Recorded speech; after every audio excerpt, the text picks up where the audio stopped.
Well, welcome to the Transform Childhood Trauma Summit. We are here today with Bobby Parrish. She is the founder of the International Association of Trauma Recovery Coaching, and she has a story for you. So I'm just so happy that she's here and joining us. And Bobby, why don't you tell us a little bit of how you got started into trauma coaching, but the life that you had to experience in order to get here? Yes. Thank you so much, Jamie, for inviting me here and allowing me to share my story and a little bit about what I do. Yes. So I grew up in a family where there was a lot of abuse and there was a lot of trauma. My mother, in that day and age, there were only a couple of different things you could do. You could either be a housewife or you could be a teacher or a nurse. My mother tried going into the convent and that didn't work for her, so she left the convent. So she married my father, and she quickly learned that she didn't want to be married. She didn't like to be married. She didn't like having children. She turned to my father and she gave me to him and said, "Here, you take her. I don't want to have anything more to do with you. You take this child and you turn this child into whatever it is that you want."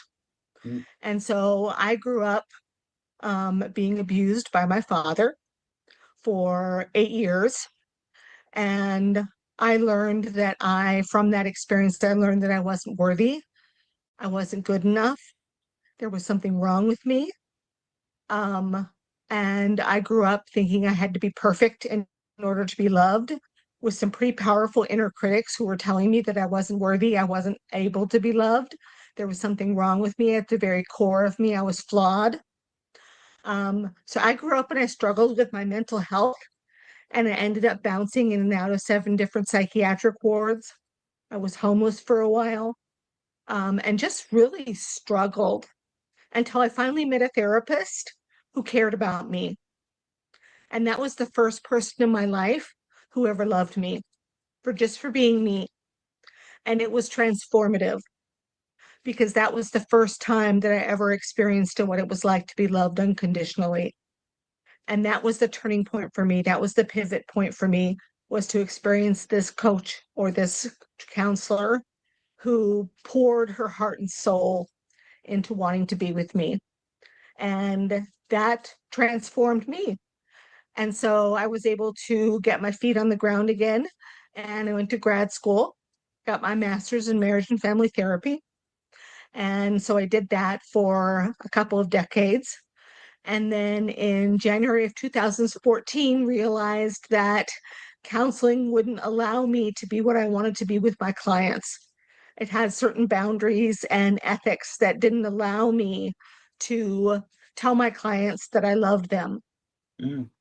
And it didn't allow me to get the relationship that I wanted to with my clients that I had had with my therapist that was so pivotal for me. And so I retired from being a therapist and I became a trauma recovery coach. And I had a lot of people ask me, will you teach me how to do what you do? Because I love what you do. And I'm like, oh, no, no, no, I can't do that. I can't do that, as one does. Yeah. Well, that And I unworthiness is finally starting to come decided, back, right? yes, exactly. So finally, I went, okay, I'll give it a shot. Let me just put an advertisement out and see how many people I might get interested. And I thought, oh, maybe I'll get four, maybe I'll get six. So I put an ad out on Facebook, and within 24 hours, I have 12. Oh, wow. And so I took the ad down and I went, I don't even have the curriculum written yet. So I wrote the curriculum, taught that first class of 12, and then we brought in another class and it was 40. Oh, wow. And the next class was 80. And the next class after that was 100. So we have been doing this now for 9 years. We have educated more than 1,000 coaches around the world. We have coaches on every continent except for Central America. We have them in Saudi Arabia, in Dubai, in France, in Budapest. We have them in Canada, the United States, of course, is one of our most popular ones, in the Caribbean, in Kenya, in South Africa. And every year we have two classes a year, and we teach these trauma recovery coaching skills to people who, and 99.9% of them are survivors.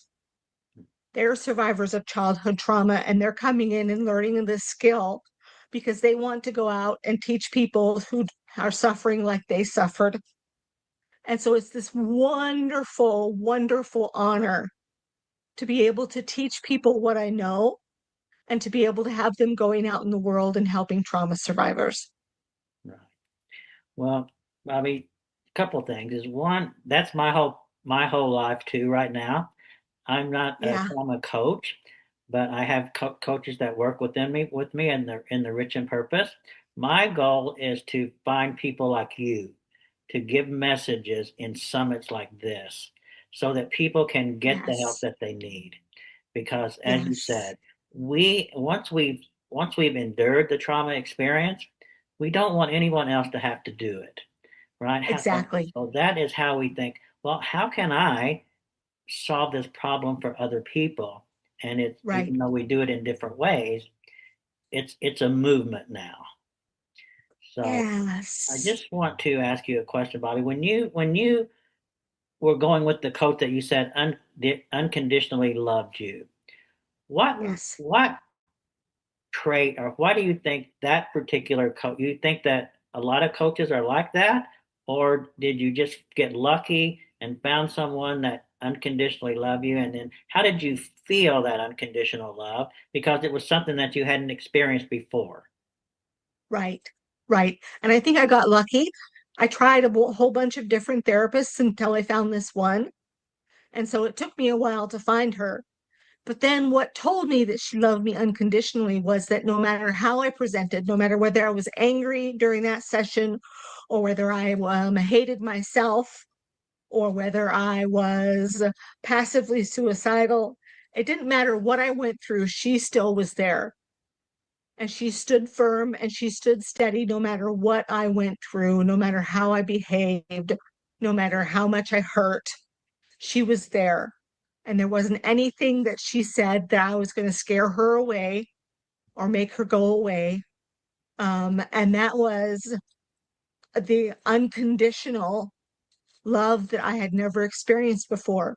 You know, with my mother, it was, well, I might love you if only you're perfect at everything. You know, and with my father, it was, well, I'll love you as long as you do what I want you to do. And so here was this person who was the first person I'd ever met who said, I'm here for everything. I'm here for everything and I'm not going anywhere.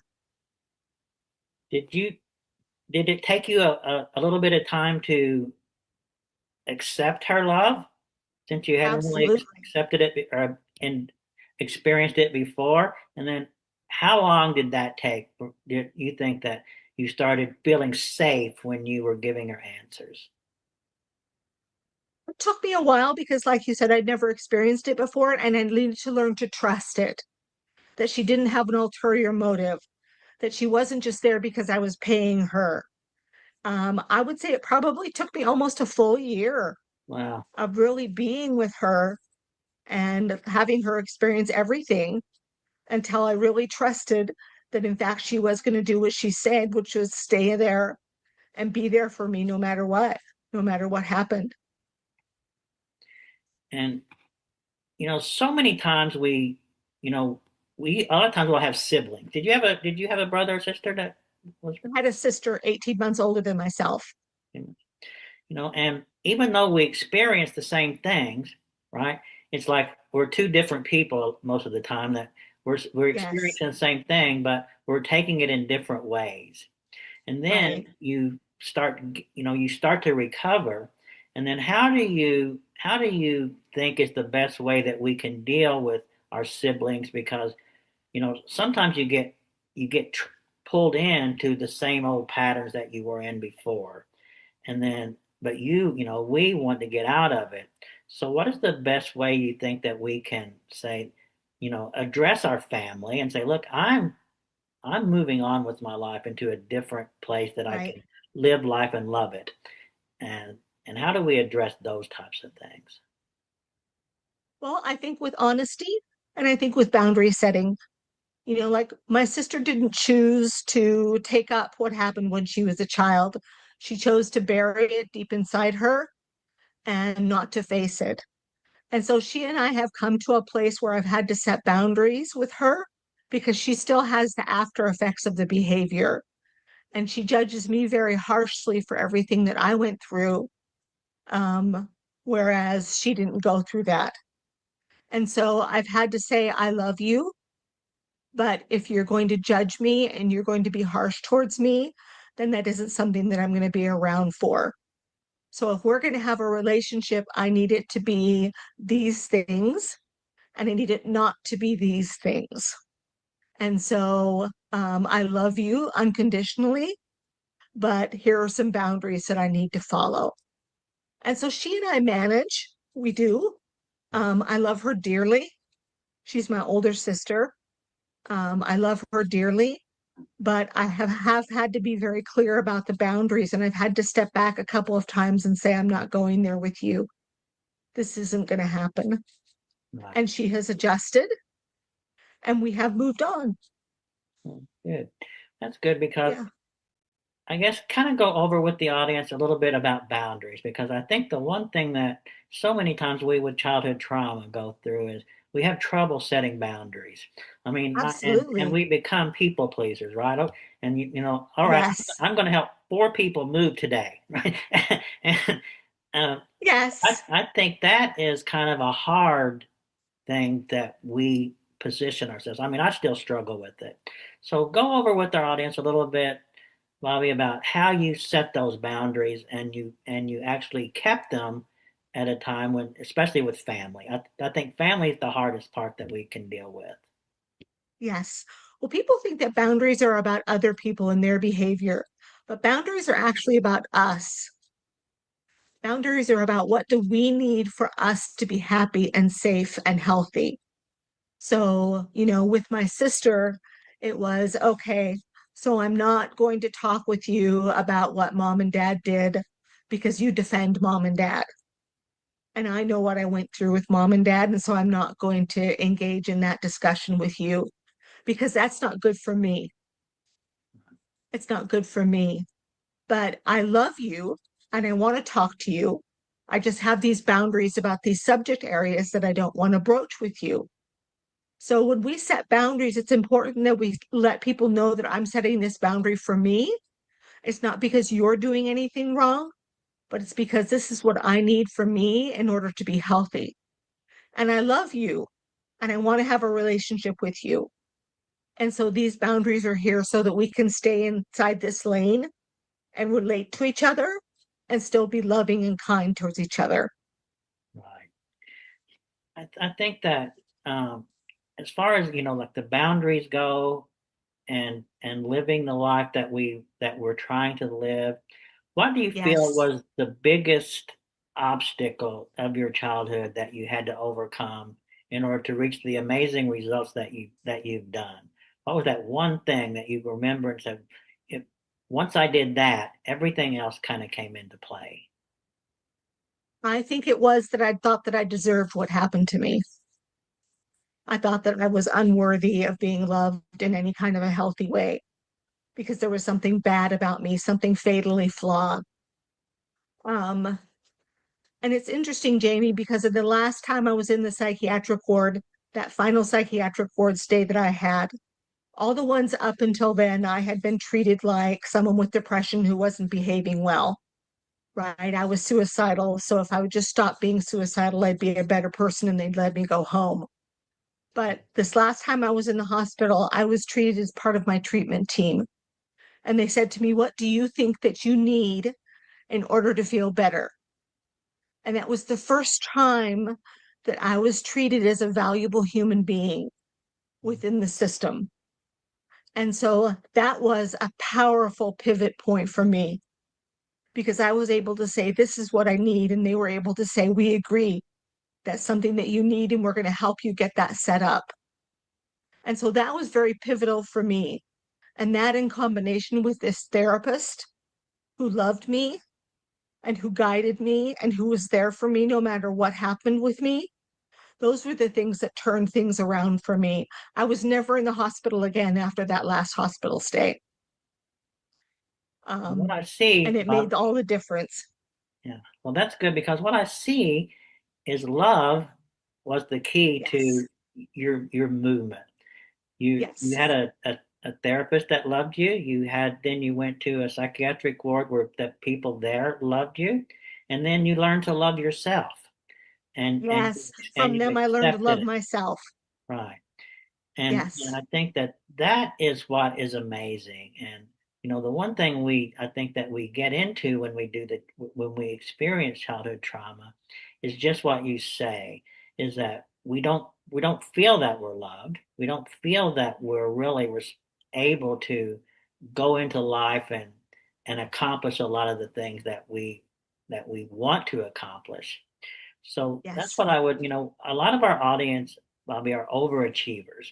We Okay. work and we work and we've reached a certain level of goals in our life, but then all of a sudden we just get stuck. We don't know Okay. how to get to the next level. And sometimes I feel that that is due to relationships, right? The relationship that you Yes. have with your boss and the relationship that you have with the people that work with you, because in a sense our relationships were all messed up when we were kids. So Right. how do you have people help people address the relationships, because so many times people will say, I would like to ask my boss for a raise, but oh, he probably won't give it to me. And once you don't think he'll give it to you, right, it's kind of like that self-fulfilling prophecy. Exactly. You're not Right. Then he won't give it to you. right. So how do you gain that confidence, I guess, to keep going to the next level and not stay stuck? Yeah.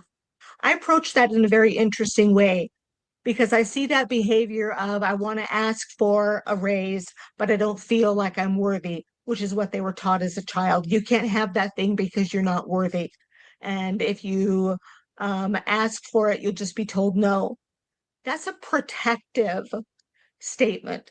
We're trying to protect ourselves. We're trying to preempt reaching out for something that we want because there's part of us who believes we're not going to get it and we don't want to get hurt.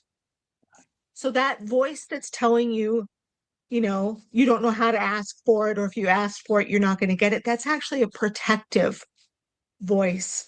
And so we ask that voice, what do you need to step aside?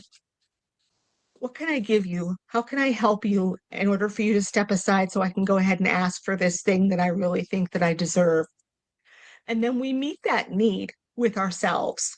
Maybe that protective part of us needs to hear that actually we believe that we're worthy. And I need to love that protective part of myself. I need to accept that protective part of myself, not tell it to scram, not tell it to go away that it's bad, but let it know, hey, I love you and it's going to be okay. I'll ask. You don't have to ask. You can just sit by and watch, and I'll ask because I believe that we are worthy. Does that make sense? Yeah. So you have a another self, You have parts of yourself, right? right? Like when we're growing up, it's like, oh, part of me wants Italian food for tonight, and part of me wants Chinese. Or, yeah, part of me wants to go to that party tonight, but part of me just wants to curl up on the sofa and watch Netflix with a blanket and some hot chocolate. Right. Um, so we have parts of ourselves that believe different things about ourselves and have different roles. Like that part of us that's the workaholic, like that part of us that maybe is perfectionist or a people pleaser. And we have to meet them where they are and let them know that they're loved, but that they can step aside and the inner wise Bobby can go ahead and do the thing and they don't have to worry about it. That's from internal family systems. Okay. Well, that's a great way to put things. I mean, I think that that's another reason that people need to say they're worthy and reach out for help, because Yes. if you try to do that on your own and you haven't experienced it before and you don't ask for people to get help you get that to that point, then all of a sudden what happens is you don't, even if you do it, you don't have the confidence, and somehow you'll be triggered and end up back at the same place. And Yes. and that's the one thing I really want to impress with people who have experienced the childhood trauma, is that you do deserve to live the life, as you say, live the life that you want to love. And Yes. and so many people just go through life wishing they would do something, but they Right. really don't do it. And it's because Right. they don't feel that worthiness. What do you Right. think are the steps that you can take, Bobby, that helps you become worthy? I know sometimes, it's compliments and that type of thing, but the things that you do that kind of make you say, okay, I'm working on my worthiness. Maybe I'm not here yet, but I'm gradually working on it. What are the steps you would recommend for that? I would recommend that they put together some kind of a piece of paper or a journal or something where they track other people's compliments Mm. of them or track successes that are proof of the fact that they are worthy. I teach all these classes and I have these coaches are all around the world, and yet I still track the compliments and I still track the evidence of the fact that I am worthy. And I also want to acknowledge that part of myself and where I learned that from, where I learned that I'm not worthy. So I can see that it's something that I've learned. It's not something that's truly who I am. It wasn't there before I learned it. And I learned it because someone taught it to me. And I believed it because I needed to in order to survive. Feeling unworthy is a survival strategy. Right.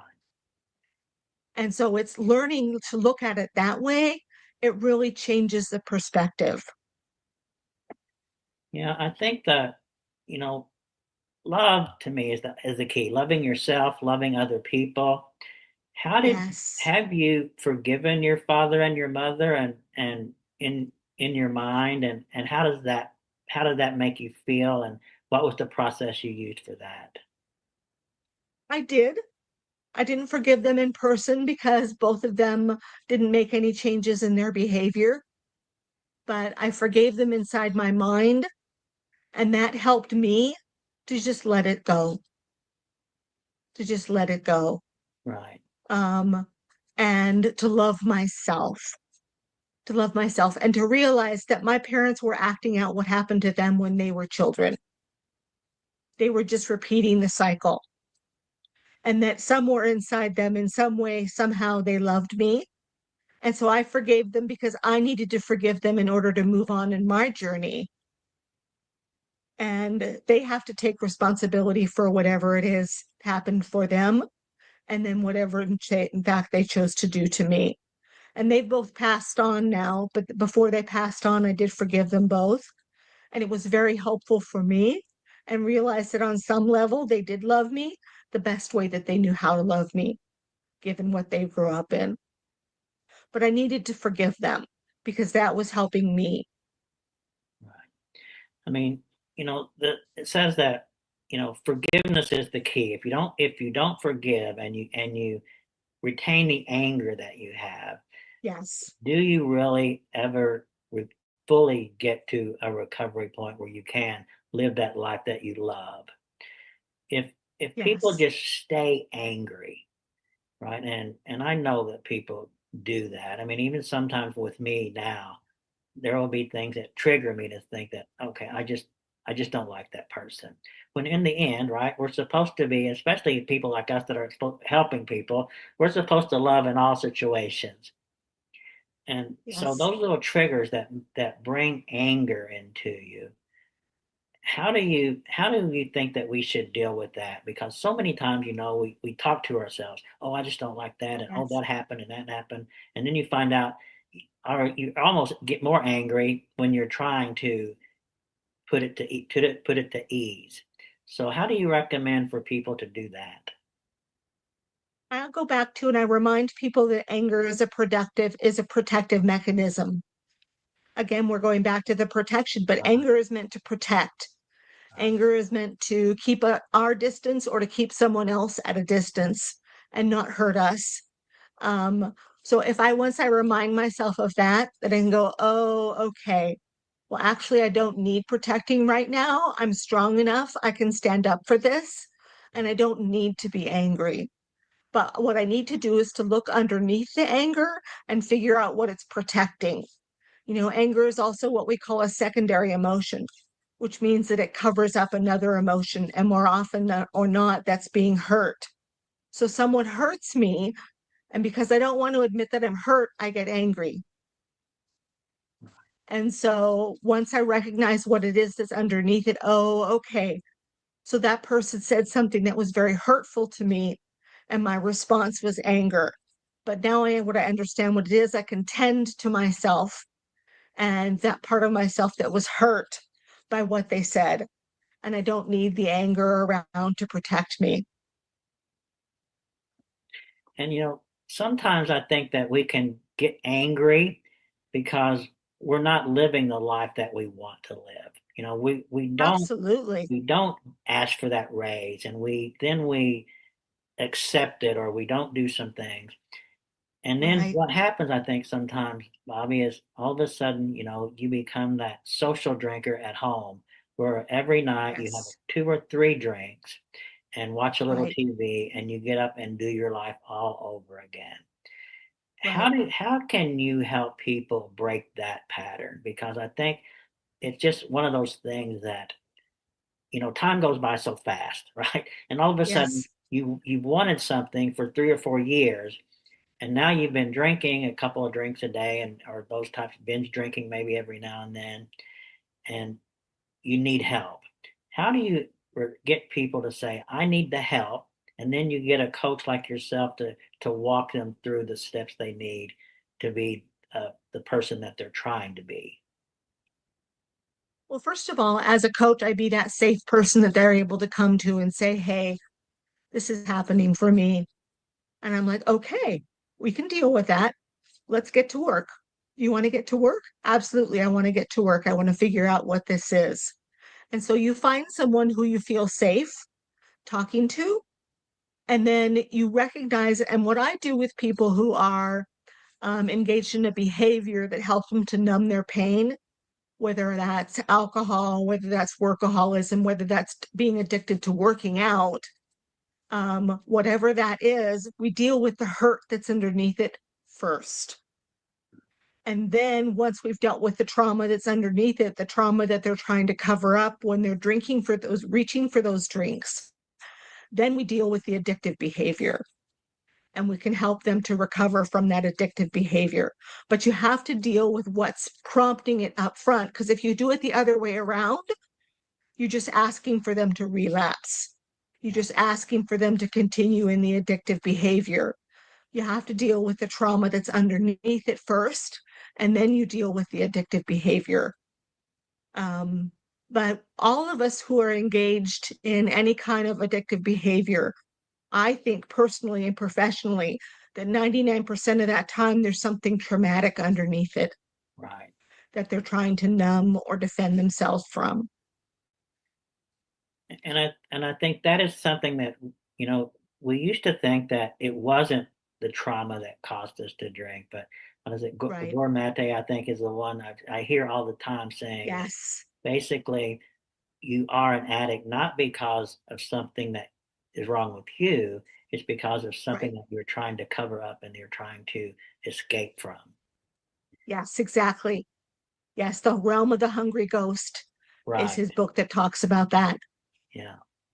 And I think well, I want to ask you one more question, and then it's a kind of an important question because so many people don't or don't realize that they've had childhood trauma. I mean, I Yes. almost didn't put, a transformed childhood trauma summit because I was concerned that sometimes people will say, "Oh, I wasn't traumatized in my childhood," even though Right. they were. How do you get people to kind of accept that what they went through wasn't love, it was trauma? Yes. Yes. So I talk about the definition of trauma, which is too much too soon, too much for too long, or too little for too long. Because neglect is as much childhood trauma as something that was too much too fast. Say, for instance, you were in a car accident. That's too much too fast. Or say, for instance, I work with a group of people who found out that their mother was not their mother or their father was not their father when they take some of those ancestry DNA tests. And finding that out is too much too soon. Or if it's bullying or demeaning behavior from one of your parents, it's too much for too long. And so, what I help them to understand is it doesn't have to mean you don't have to be hit. You don't have to be sexually assaulted to experience childhood trauma. It can be neglect. It can be being bullied by one of your parents. It can be demeaning. It can be denigrating by one of your parents. All of those. It can be being bullied by a sibling. All of those are forms of trauma. And we talk about what that means and how that has impacted them and the messages that they learned because of their trauma. And then most of them can see it once we go through it that way.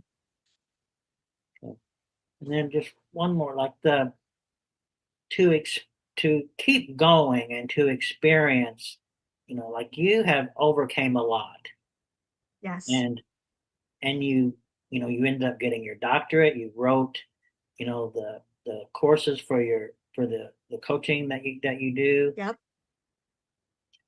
What made you not give up and just go to living the life that was easy, right? You could not get all the way through your trauma and live a good life, but you dug down deep and did great things. How do you think that people who you know I'm just living this life, and so many times we get around people that say keep living the life that you're living, right? And so show me your 5 friends and I'll show you where you're going to be in 5 years.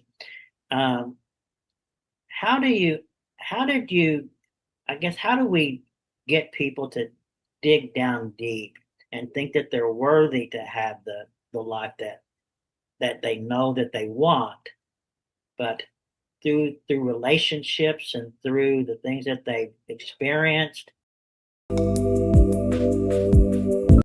just don't take the next step? How do you encourage people to take that next step? Help them to deal with that lack of unworthiness because we have to deal with that because that's what's driving the bus at this particular point. They have the desire, they have the wish, but they don't believe that they're worthy. So we have to tackle that and we have to get into the realm of self compassion. I always say to people, let's try an experiment. Are you willing to try an experiment? Try an experiment with me about let's do some radical self compassion exercises and let's see if that will help because one thing that rewires the brain, Jamie, better than almost anything else is compassion. Compassion will literally rewire your brain, that lovely neuroplasticity that's out there in the brain. It will rewire the brain. And those beliefs of being unworthy can actually be rewired into being self compassion. So I'll work in the realm of self compassion with people like that so they can rewire their brain. And then they're like, you know what? Even though I'm not 100% certain that I can do it, I'm willing to give it a shot because I want that thing so badly. And I believe that I can have it. Let's do it.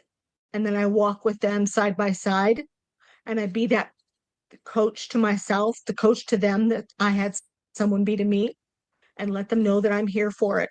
I'm here for it all, the misses and the hits that are on target. Let's go. I'm right there with you. Well, and I think if we have a little bit of a theme here, it's that you need to do the work, right? Yes, You can't just hope that your life is going to change, especially when you've had years of childhood trauma and things happen in your yes. life. And so I'm just going to ask you, Bobby, tell people how they can get a hold of you so that they can have the help that they want. Because the one thing Zig Ziglar used to say, you don't climb the high mountains by yourself. It's working with Right. others that you get to do the things that you want to do.